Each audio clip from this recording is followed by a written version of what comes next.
If you're looking for an emerging small cap company that's literally shattering the performance metrics of an old conventional stale industry to the point that it's signed an LOI with the biggest player in that industry, then you're going to love this interview with HPQ Silicon, who is transforming the process for manufacturing fumed silica. Now you're probably saying, what the hell is fumed silica? That doesn't sound sexy. Well, it is, because it's used in cosmetics, toothpaste, powdered foods, and all sorts of things that you use on a daily basis.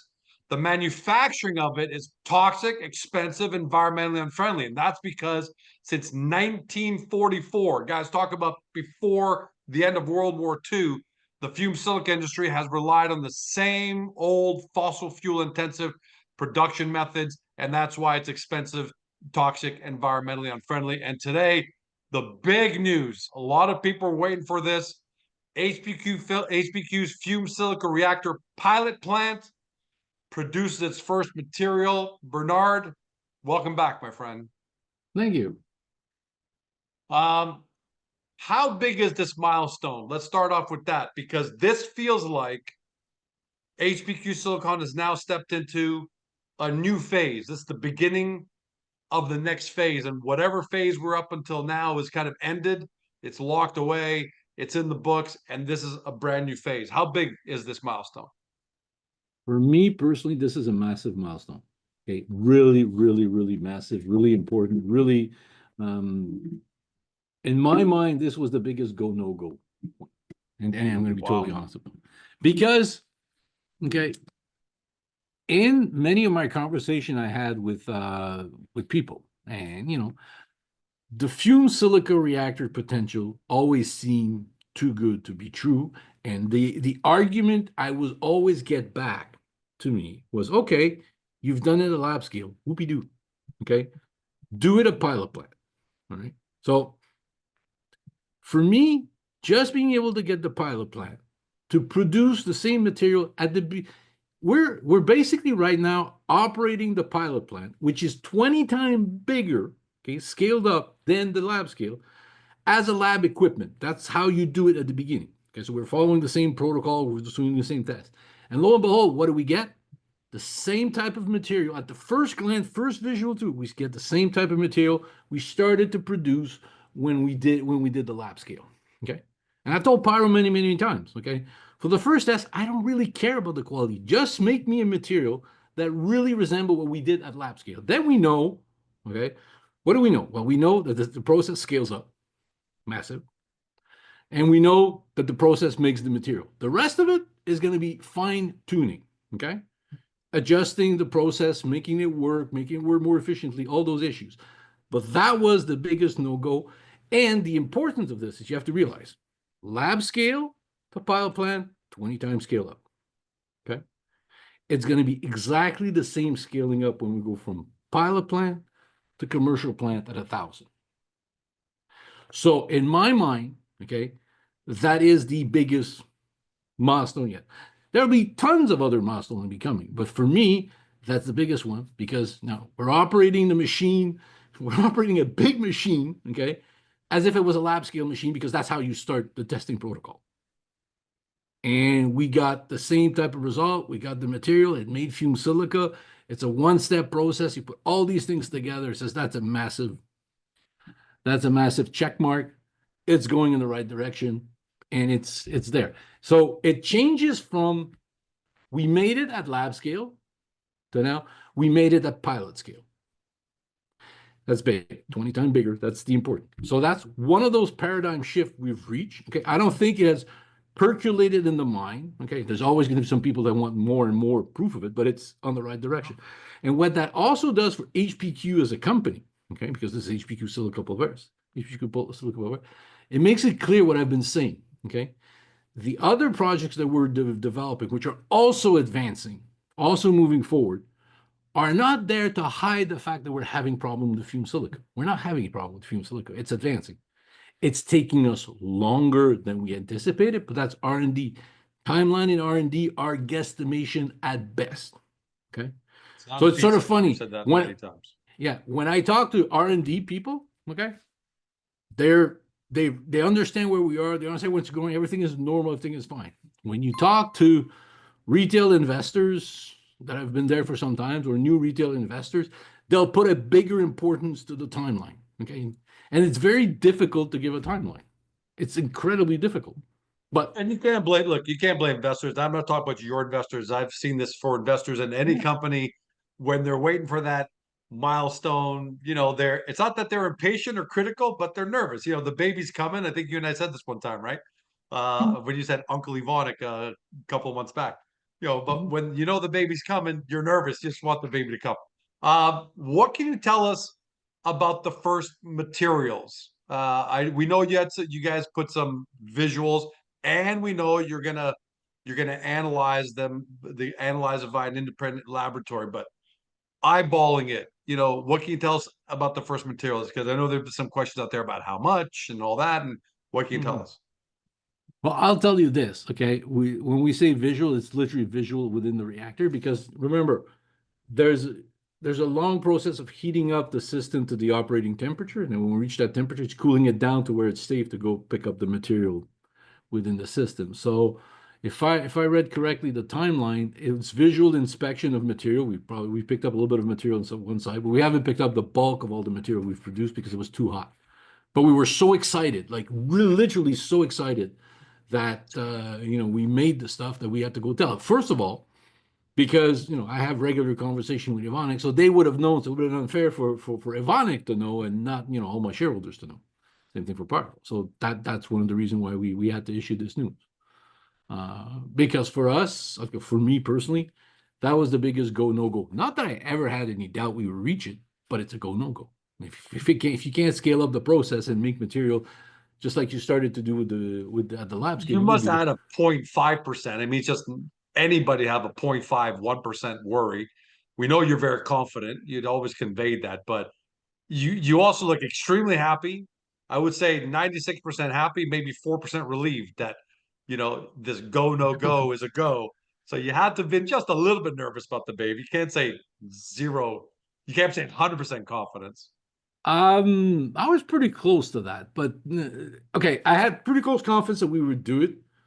My biggest nervousness, if you want to say, or what was driving me, not making me sleep well, was when we would do it. Because the longer it takes, okay, the more it seems to be difficult. It seems like you're having, which we were not. We were just going through the process. So for me to be able to say, okay, that's done. Okay, now we're going to start the same process again with making material to see if we produce. But our objective are very simple now. Just reproduce what we did at lab scale. Oh, the machine works exactly the same as it did at lab scale, just much bigger.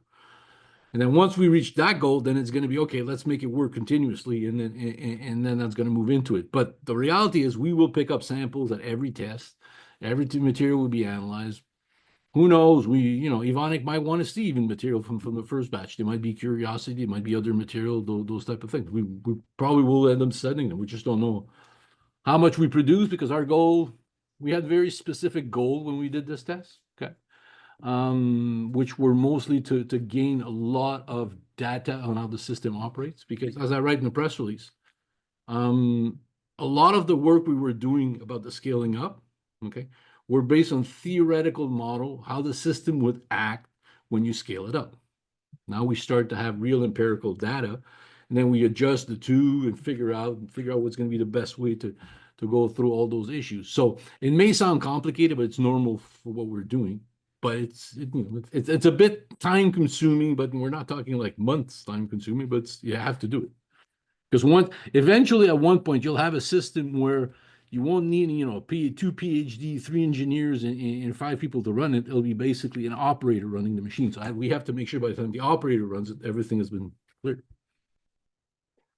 Further proof that you and I don't collaborate on questions. You mentioned Evonik a minute ago. You said I had to issue the press release because I didn't know that you had spoken to Evonik. Because my next question was, I'm assuming.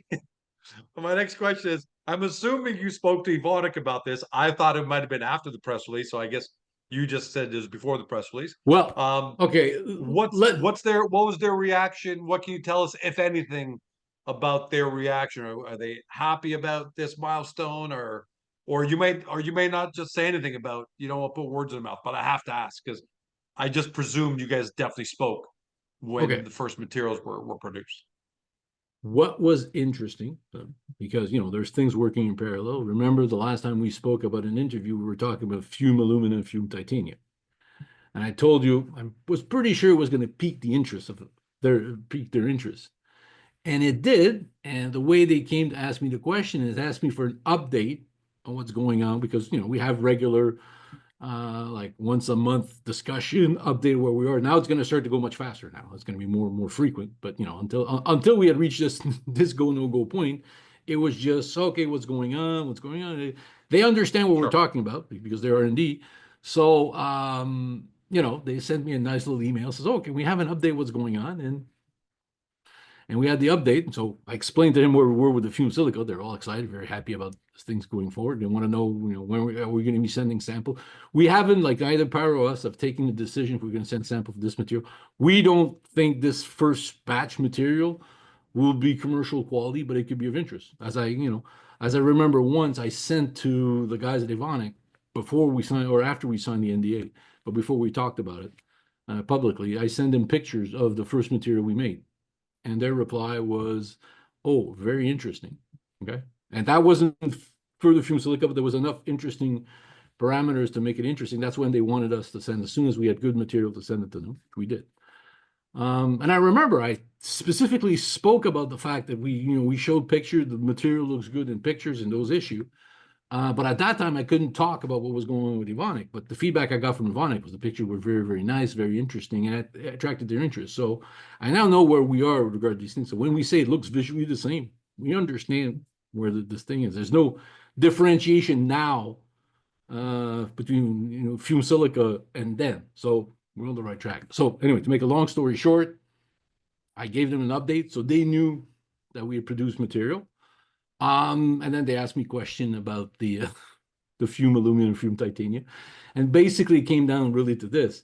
As we validate that the fume silica reactor can make fume silica, sort of silly, but the fume silica reactor, then the probability that our patents for the fume titanium and fume alumina will become much more interesting because we've demonstrated that the process worked, one-step process, much smaller. And it's going to be, remember, the big advantage of those new processes, it's nice that we're replacing something in 1944, but there's something insane going on right now where everybody is sort of like going back to almost the Middle Ages where you build, a fort and a mount, and everybody wants everything done inside their own little square meal.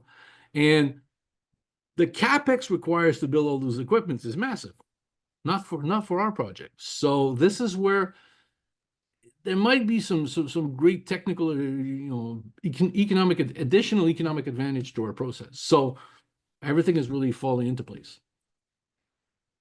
Let's talk about next steps. And I know you hate to talk about timelines, and we're going to say it again. This isn't ordering a pizza, so nobody should expect you to give any precise timelines because it is R&D. But nonetheless, let's at least ballpark some of this. You're about to go through 4 batch test runs, 4 different batch test runs. And for the way the press release is worded, no, 3 more. 3? Oh, I thought there was 1 plus 3. Yeah, we did 1. Okay. So 3 more. So each test cycle here says spans approximately 14 days. So fair to say that the next 3 batch tests are going to last about 42 days. And then you're going to move into semi-continuous production. Let's talk about these next 3 batches. And I'm pretty sure I know what you want to achieve, but we should talk about it anyways. What's the purpose of the next 3 batches? Well, we may not need 3 batches. It is, okay, that's cool. What it is we know the recipe at lab scale. Okay. As I said, we did the first test. That's why I'm not really, overwhelmingly confident we're going to produce material for a series of reasons. We were trying to get more operational data as opposed to producing good material. Now that we have this operational material, we're there. So now what's going on is that the team is reviewing the schematics, not the schematics, but the orders of how things are going to be done. It's going to be able to move. So originally, the timeline given was 5 days, but I said to myself, 5 days doesn't make any sense because we don't take in perspective the time when we stop the machine, inspect it, because The first time we run it through, and even the guys at Evonik vouch for this. The first time you run a machine up to these temperatures, okay, you got to inspect it multiple times, really deep inspect it to make sure that nothing unexpected happened because it's really high temperature process. It's, to put it back to a very dumb example, when you get an iron skillet, well, there's a difference between when you're using the first time and you've used it for many, many years. That's why some people keep it for a long time, because it's been seasoned and all those type of issues. So there's a bit of that going on in the process. So that's why we need to inspect it more. But eventually we won't need to inspect it more, and we'll be different. We'll be able to go for multiple tests. So what makes these tests very difficult is that it takes us about 2 days and a half to get to the operating temperature, okay? And when we do a batch test like we're doing, it takes us maybe an hour and a half to volatilize the material. So it's all that long. And then it takes us about another 3 days. Well, if you look at the map when we go semi-continuous, that's about what it means. Then it takes another 3 days to cool down the system, to make sure we inspect everything, we see everything else, and we try to figure out, okay, what needs to be improved. So after this first series of tests, we send the material for testing. We're going to get some results. We're going to see if there's any small modifications that need to be done to peripheral equipment to the system to make sure that we're ready to go. Once that is ready to go, then we can start to do the batch testing, the 3 other batch testing really queue. But as I said, we're talking like weeks. It's not like nothing is out of the ordinary. So people shouldn't make the math, and that's many investors make that math, which is it should be then. If it's not then, there's an issue. No. Okay. The truth of the matter is, okay, it should have been 6 months ago that we've been here. We are here now.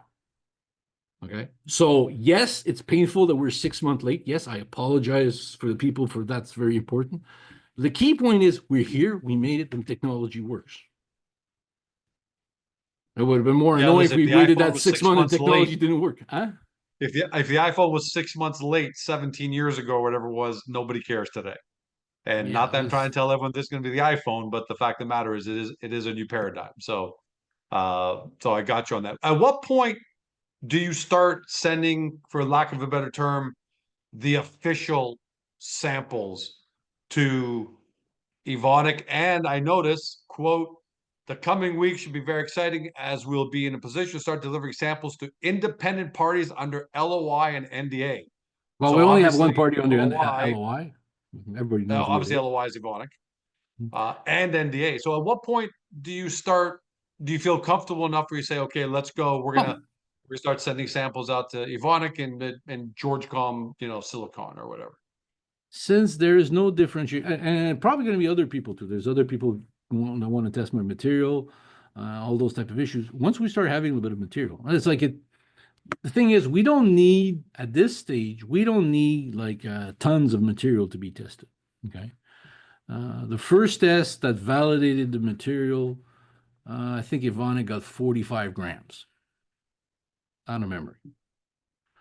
The other company only got 100 grams and of less of quality material, and then they're now asking me for a kilogram. So the moment I have something like 500 grams to a kilogram of material, then I can split it. So if we make 20 kilogram, we volatilize that. We got 10 kilograms of material at the beginning because it's not going to be 100% efficient.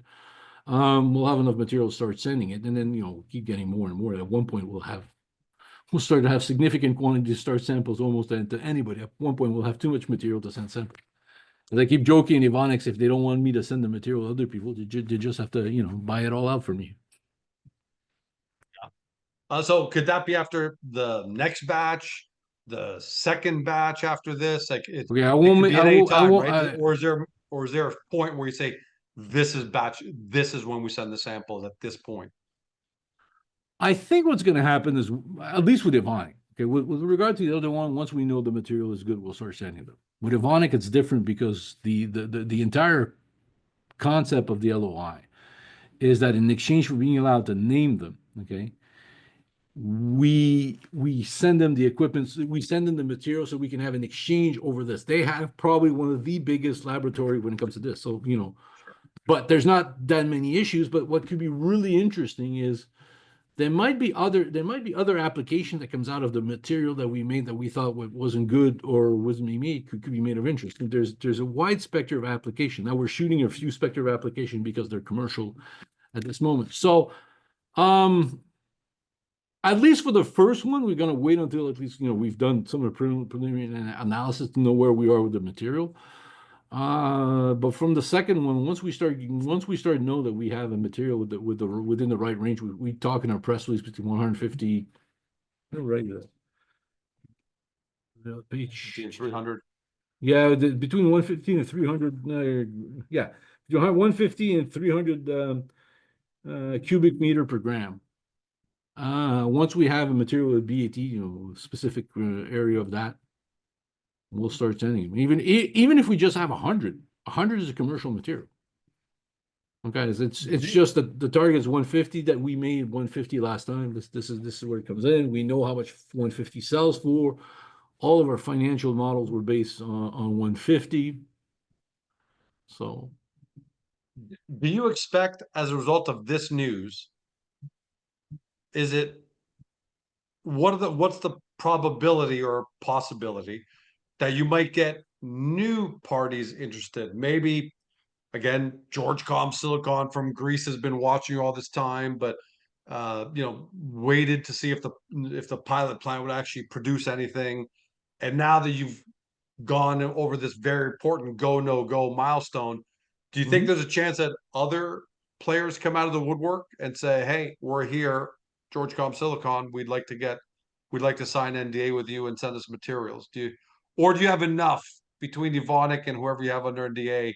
Are you more than happy that you've covered enough of the market players? we cover about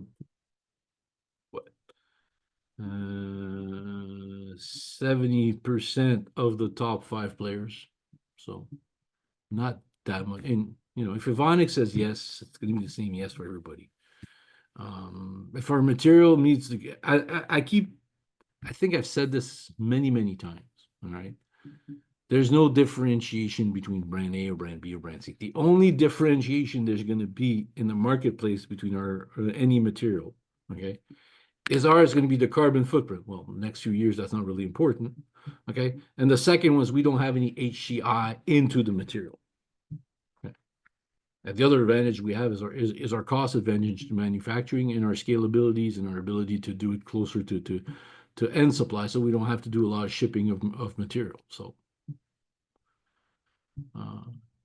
and I know there's interest from many other different groups. And I think everything, as we start moving forward, as we reach this point, yeah, I think the interest will be coming. The interest will be coming from institutional investors, in the sense that institutional investors are interested in investing in industrial technologies that can change, that can bring about things that can generate significant revenue stream. Yeah, like I said, if you got that much of the top 5 covered, then you're in a great position. So you're not so worried about, here comes number 12, Georgecom Silicon from Greece or something like that. So next question then that follows that. At one point, now you've gotten over the go no go line.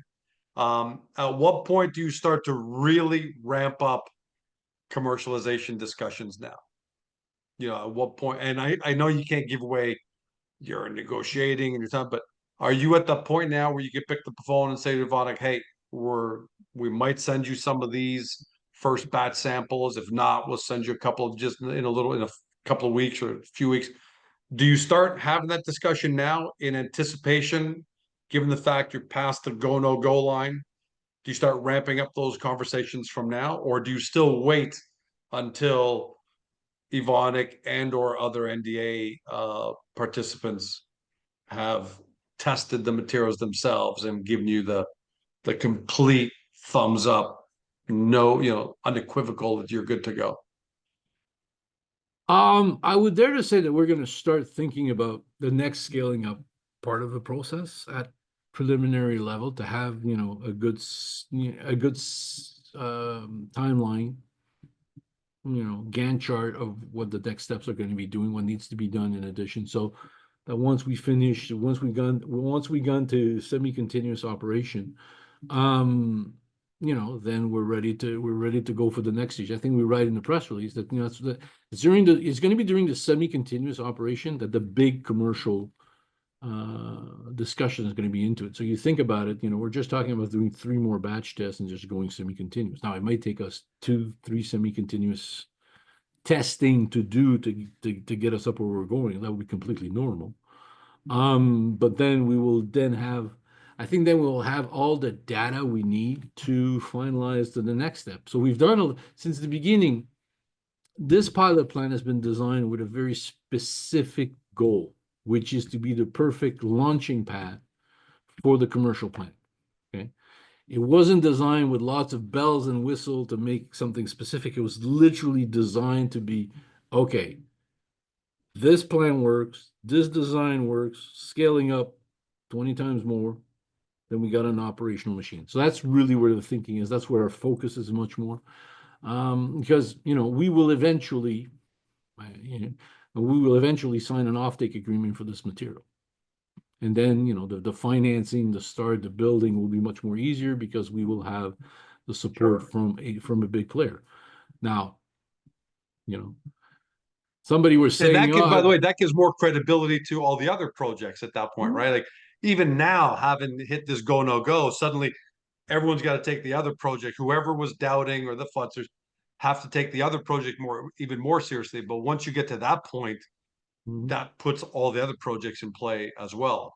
I would assume, right? Because once you prove yourself on one, it's like, okay, these guys are serious players. You can't doubt them anymore. If someone does, and there are doubters, we're not, but there are doubters. No, I understand this, and as you say, like I look relief because that was the biggest one of my issues. That was the biggest one of my marketing constraint, talking about the project was that somebody could always come back and say, okay, yeah, yes, but that was at lab scale. You haven't scaled it up because there's a lot of companies, okay, that failed in that transition from pilot scale. No, from lab scale to pilot scale. The majority, many in the small cap world that failed. Huge flameouts you and I both know about in the past. Massive, and sometimes even having unlimited budget is not the solution. It's just like following through on the execution. Now, in our case, yes, it took us longer, but that becomes irrelevant at this moment. The fact is, we've demonstrated that the scale up works. Right?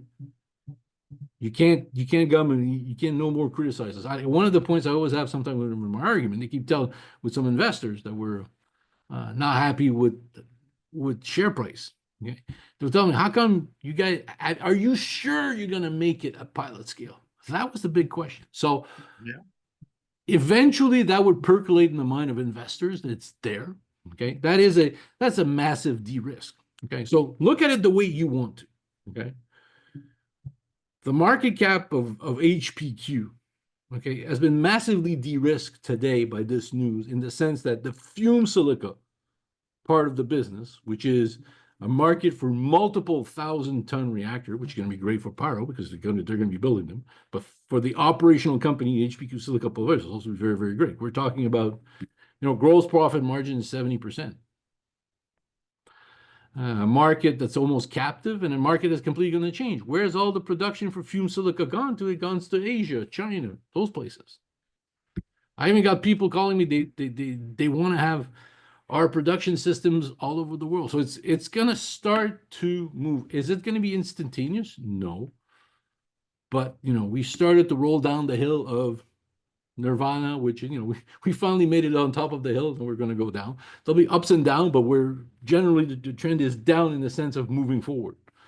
It's going to at one point it's going to have its own kinetic energy to do it, as opposed to us. It'll take on a life of its own. At one point, just takes on. You're going to hit that matrix moment. We're going to hit that matrix moment, and then all of a sudden, it just starts rolling.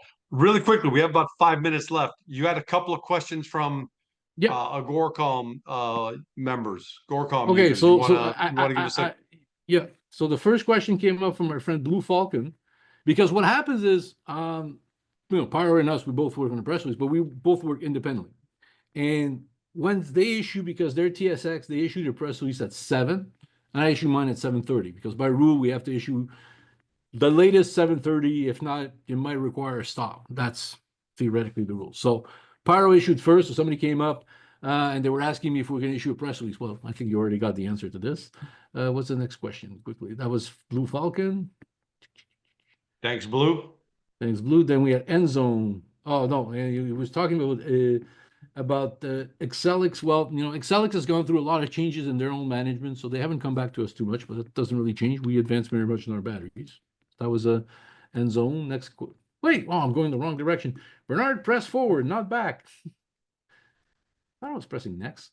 I was going You're back. the guy running the reactor? It says reactor No. operator I'm not the title guy. I'm right not the there. guy running the reactor. I'm not the operator. I'm not the operator. Renaissance. Oh yeah, somebody just put my link in post. Thank you. What's the other question? Another question for interview. Mag Beach. From the interview, you mentioned they didn't have any pre-discussion with Evonik with respect to the previously patent fume oxide. So I think I answered this a bit. Since as Evonik or third party express interest. Well, I think we answered this question, how that came into it. So yes, the interest is the press release has garnered interest. No, that's the issue I'm having, George. I knew there was another question and it disappears. I'm telling you, like, I have bugs with your Agora. Okay, I don't know if everybody else has them. Mag Beach asked me question for the interview. Matthew H. Okay, he didn't ask me a question. It took a few months to get by the way, everyone who asks a question, make sure you mark it off as a question, because that big question mark pops up, and then it's easy for Bernard to see them. If you don't mark it as a question when you post it, it may or may not be seen. Okay, that's an interesting question from Matthew. He says it took a few months to get third-party analysis back from samples. No, it took a few months for us to announce the third party. We had them. We knew what we were talking about. The reason why we announced it at that moment with McGill is because we were getting the feedback from Evonik at the same time. But it's not going to take 3 months. It's not going to take long because there's going to be enough feedback for us to immediately adjust our testing. Okay. But when we send the material to Evonik, it might be long because they have a long series of tests. You know, they do a lot of tests on the material, but that's okay because at the end, if we know in our testing that the material is good, we know that the same results will have the other side. I hope that clarifies it. I got to go back into the system. I think I had another question. Yeah, we got 2 more minutes. While you look for the question, I'm going to ask you a quick question. At this point, just a quick yes or no. How do you update? What do your communications look like with respect to fumed silica? Do we have a conversation after? Do you put out a press release after each batch, or are we going to wait until you hit semi-continuous? What's your thought process there? Well, once I presume very, very well that once we make material that is at least 100 to 150 square meters per gram, we will scream it to the world.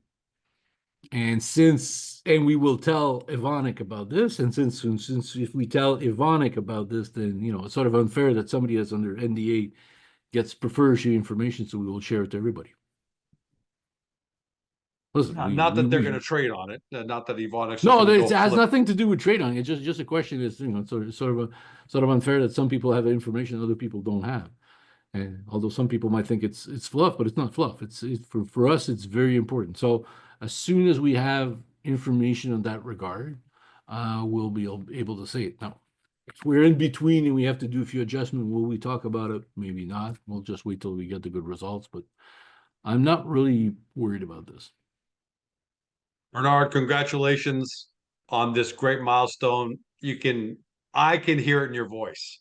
Mm-hmm. You're happy, relieved. You can tell it's just a different voice. And we're past this go, no go part.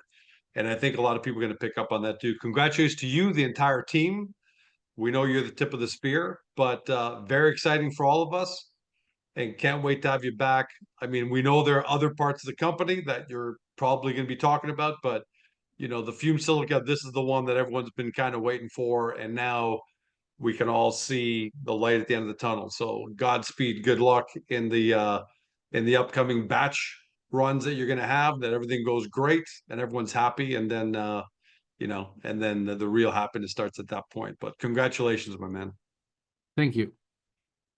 To everyone at home, thanks for watching. Hope you enjoyed that. Make sure you share this with as many people as possible. And as always, keep posting your questions to Agoracom.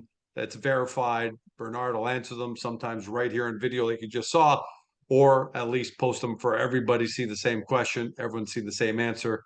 Thanks for joining us. Have an amazing day. We'll see you next time. Hey, small cap fam. I hope you loved this interview because more than a dozen people were involved in its production for the sole purpose of making you happy. If so, can you take a moment to support both our awesome guest company and Agoracom? Your engagement means the world to us. First, if you enjoyed this video, give us a thumbs up by tapping that like button. It's a small gesture that helps this interview reach even more potential investors to discover today's guest. Second, we would love to hear your feedback on this interview, so please leave a comment below. Be sure to keep it clean, but feel free to poke fun at George. If you loved what you heard on today's video and want to dig into our guest company right away, take a look at the links in the description below. And while you're at it, hit that subscribe button and ring the notification bell to never miss another great Agoracom small cap video. Thank you so much. We couldn't do any of this without you. Make sure to come back soon.